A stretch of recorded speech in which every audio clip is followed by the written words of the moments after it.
going to be covering a celebration cake with sugar paste or fondant, same thing. And this one that I'm going to be using is a Matto or Tocino, depends how you pronounce it. And it's a really good one for covering tall cakes. And this is the cake I'm going to be covering. There's lots of different sugar pastes on the market. What I would say, if you're buying a less expensive sugar paste, like a covering paste, that's absolutely fine for things like cupcakes or for a cake that's not very deep. If you're using a covering paste for a cake as deep as this, what might happen is when you go to cover it with the paste, if it isn't of a very high quality, the paste may split at the top and drop off, or you might get crinkling all the way around, and we call that elephant skin. The first thing to do with your sugar paste or your fondant is to knead it. Now, I've already given this a really good knead, and you do it in the same way as you would for bread.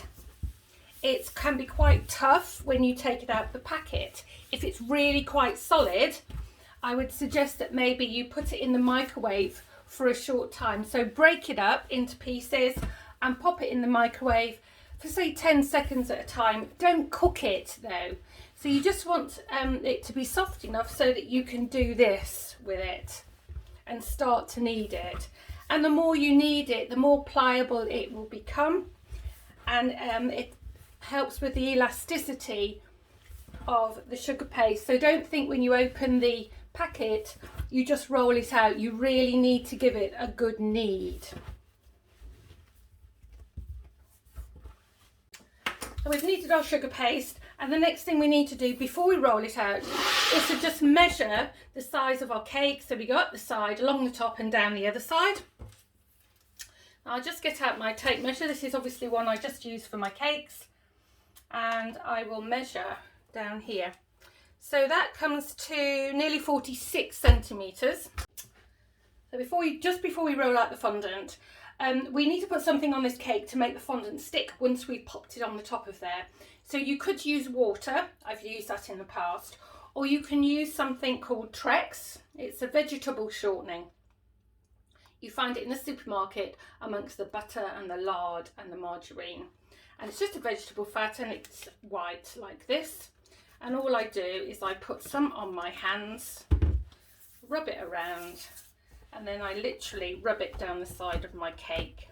You don't need lots and lots. In fact, you probably can't even see it. You just rub it around the cake.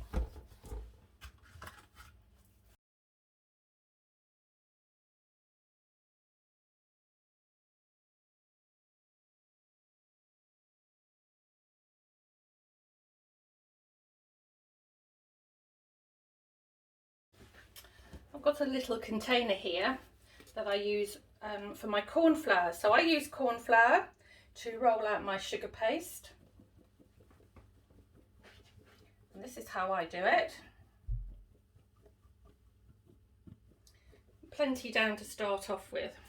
I get my tape measure, and we said about 46.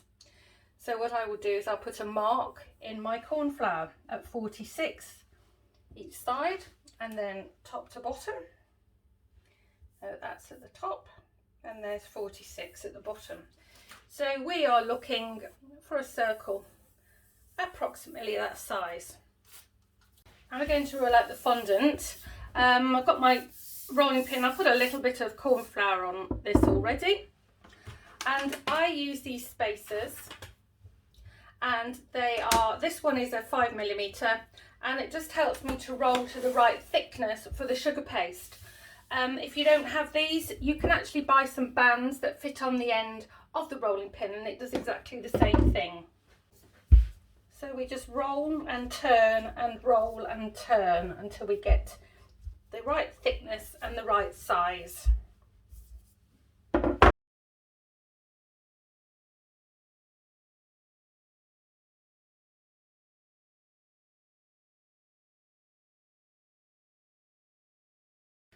I've rolled out the sugar paste, and this one is 49 by 48, so it's we needed 46, so this is absolutely fine. I'm going to cut a little bit off the edge of this.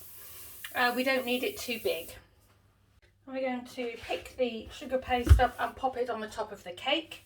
Some people use their arms. I tend to use my rolling pin, and I just pick the one side up like so, and then I will pop it on the top of the cake.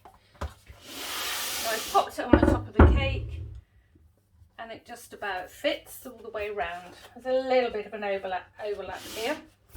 First thing I do is to rub it over the top with my hand, just to get it started.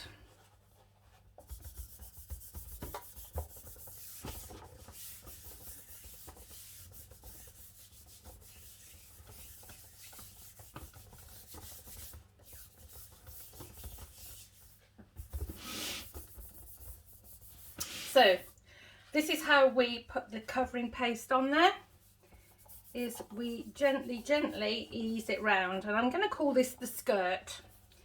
So we pull the skirt out, and with the other hand we gently ease this on. So just pull the skirt out and work your way round. The sugar paste will stretch, and if it stretches too much, like here, I'm just going to cut it off. You can see that I've chopped this off, and I literally did do it with scissors. The reason I do that is because I do not want it to be too heavy to drag off of the cake. I'll get the skirt again, and we'll just continue going down, round and down, round and down.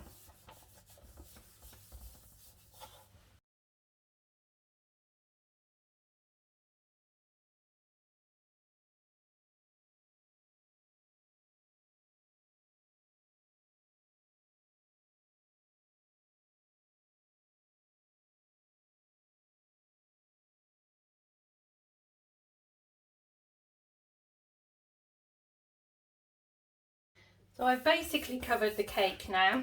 Just going to get one of these smoothers, and there's a little bit of residue of corn flour on the table, so I'm just going to rub over the top with that and rub down the edges.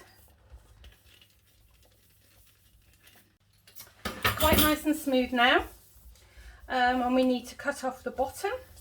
I just run my small little finger just around there to make sure that it's snug in the bottom. So to cut off this excess around here, you can either use a pizza cutter, and if you do, make sure you use that side of it and not the one with the handle, or you can use a very sharp knife. What I usually do is I start off getting quite close, and we get rid of most of it, and then I go in a bit closer still.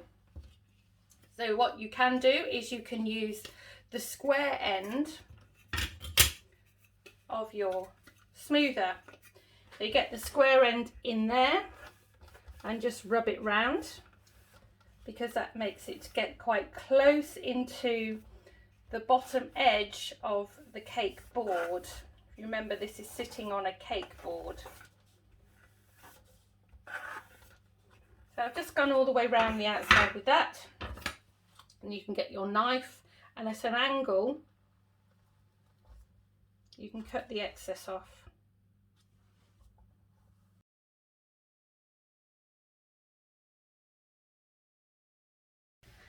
So I'm just going to run over my cake with my smoothers once more. I have two, and generally I hold one on the top, and I use the other one at the side, just gently going over it, and I've used my hand on the top, not pressing too hard.